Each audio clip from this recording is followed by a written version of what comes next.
I dare say that if you have a road that runs through what is named Glacier National Park, it is pretty likely that it's in a higher elevation. But back in 1910, I also feel that there were also likely 0 cars driving this route like we see it today. Hi, I'm Chris May, writer, producer, and host of This Day in Weather History from the Weather Network in Canada. In 1910, the Canadian Pacific Railway had finally completed its transcontinental railroad through to Canada's west. It was integral for not only the flow of commerce in this very young country, but also to assist in populating the western part of the country. It was therefore of vital importance to keep it open through the winter months. Uh-oh. What happened this day in weather history? So here we are, Canada, 1910. So young, so open, and therefore so vulnerable. We gotta get people here and fast because it's been almost a century since we beat back that invasion from the south, and with the Industrial Revolution being in full swing and all, we gotta fill up the vast expanses of land west of the Great Lakes, and there's a lot of it. Taken from a 1911 census, Ontario was around 2.5 million, Quebec was 2 mil. But then it drops off sharply. Manitoba, 460,000, Saskatchewan a bit better at 490, Alberta only 375, and BC wasn't much better at 390,000. That's right, Upper and Lower Canada were flourishing, but the rest of the West needed people, and that required connecting the East to the West. But the tricky thing about getting through BC is the non-stop mountain ranges that only ends when you eventually hit the Pacific Ocean. That required an engineering miracle. The Canadian Pacific Railway, funny enough known as CPR, did it, and it was marvelous. But in some of those new mountain passes that had been blasted out, the traversing was tough, so at the time, through Rogers Pass was the only such link.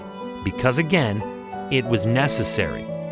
Although the actual rail line was completed in November of 1885, 25 years before this story, it was soon abandoned, and throughout that winter, up to 12 meters of snow would bury the line, and avalanches would effectively tear away the newly laid sections of track. Not a very auspicious beginning.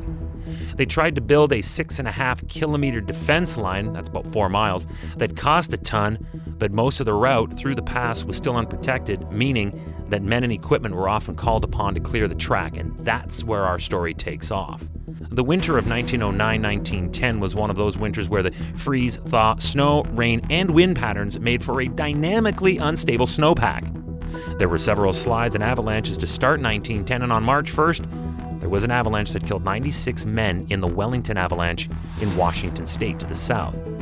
3 days later, on this day in weather history, it was the evening of March 4th when work crews were dispatched to clear a big slide which had fallen from the Cheops Mountain and buried the tracks.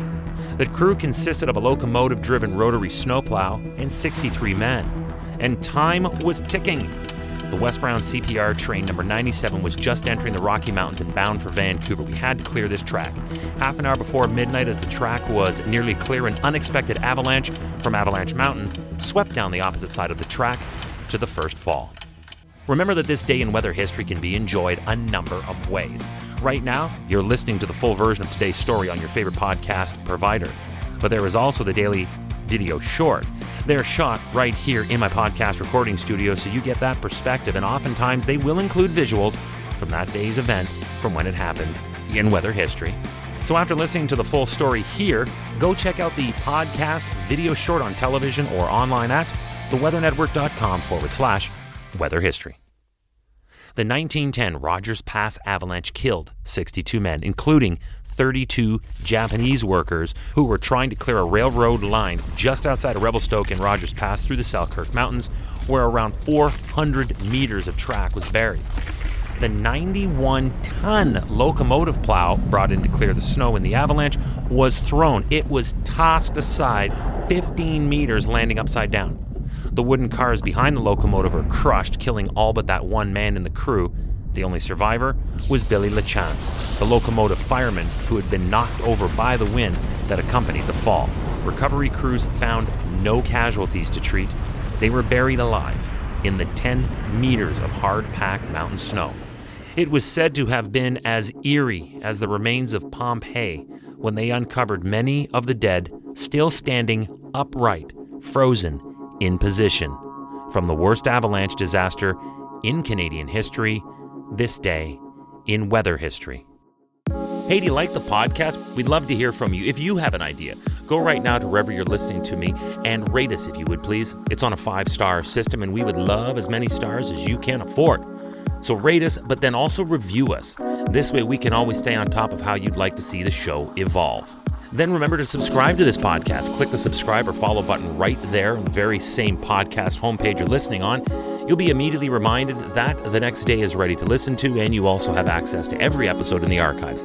It dates back to June 1st of 2020, so there is a lot that we got to get caught up on this day in weather history.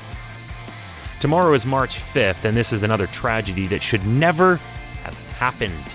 This is another event where negligence led to disaster. That's tomorrow on This Day in Weather History with me, your host, Chris May.